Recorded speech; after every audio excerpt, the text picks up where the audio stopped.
উপরে চাপিয়ে দেয়া অন্যায্য এই যুদ্ধে মুসলিম দেশগুলোকে ইরানের পাশে দাঁড়ানোর আহ্বান জানিয়েছেন লিবিয়ার গ্র্যান্ড মুফতি শেখ সাদিক আল গারিয়ানি। তিনি সতর্ক করে বলেছেন, আরব দেশগুলোতে বিদেশি সামরিক উপস্থিতি কেবল অস্থিরতায় বয়ে এনেছে। স্থানীয় গণমাধ্যমে প্রকাশিত বক্তব্যে আল গারিয়ানি এই যুদ্ধকে সম্পূর্ণ ধর্মীয় প্রেক্ষাপটে তুলে ধরেন। তিনি বলেন, পবিত্র কোরআনে নিরপেক্ষতা বলে কোনো ধারণা বা অপশন নেই। অন্য মুসলিমদের সমর্থন করা আমাদের একটি ধর্মীয় দায়িত্ব।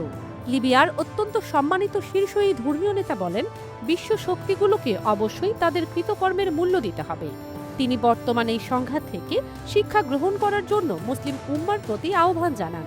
তার মতে, কেবল আল্লাহ ও তার রাসূলের আনুগত্যের মাধ্যমেই মুসলিমরা মর্যাদা ও শক্তি ফিরে পেতে পারে। গারিয়ানি তার বক্তব্যে আরও বলেন, আরব ভূখণ্ডে পশ্চিমা বা বিদেশি বাহিনীর উপস্থিতি আঞ্চলিক স্থিতিশীলতা নষ্ট করছে।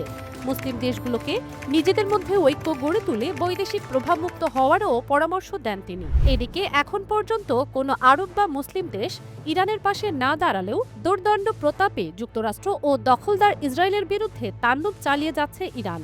হামলার হাত থেকে কেউই নিস্তার পাচ্ছে না। একের পর এক ক্ষেপণাস্ত্র ও বিধ্বংসী ড্রোনের আঘাতে দিশেহারা হয়ে পড়েছে উগ্র ইহুদিবাদী ভূখণ্ড। এর মধ্যেই ঘটে গেছে আরেক কাণ্ড। ইরানের মিসাইল ছুটে আসা দেখে ইসরায়েলি প্রেসিডেন্ট আইজাক হারজগের দৌড়ে পালানোর দৃশ্য সম্বলিত একটি ভিডিও ভাইরাল হয়ে গেছে।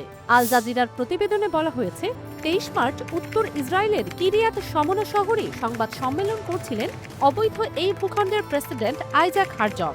তিনি সাংবাদিকদের সঙ্গে কথা বলা শেষ করতেই ওই এলাকায় আঘাত হানে ইরানের একটি শক্তিশালী মিসাইল।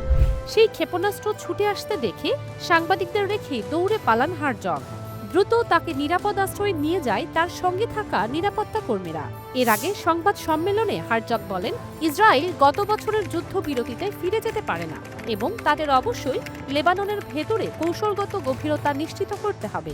বিভিন্ন গণমাধ্যমের প্রতিবেদনে বলা হয়, ইরানি মিসাইলের আঘাতে ইসরায়েলি প্রধানমন্ত্রী বেনিয়ামিন নেতানিয়াহুর মৃত্যুর গুঞ্জন ছড়িয়ে পড়ার পর থেকে তাকে আর প্রকাশ্যে দেখা যায় না। এখন ইরানের হামলায় ক্ষতিগ্রস্ত এলাকাগুলো মাঝে মধ্যে পরিদর্শনে যান প্রেসিডেন্ট হারজগ। কিরিয়াত শমনা শহরে সেরকমই একটি সফর শেষে সংবাদ সম্মেলন করছিলেন তিনি। ওই সময়ই সেখানে আঘাত হানে ইরানের ক্ষেপণাস্ত্র। ফারজানা মৌসুমী, দুতিয়ার।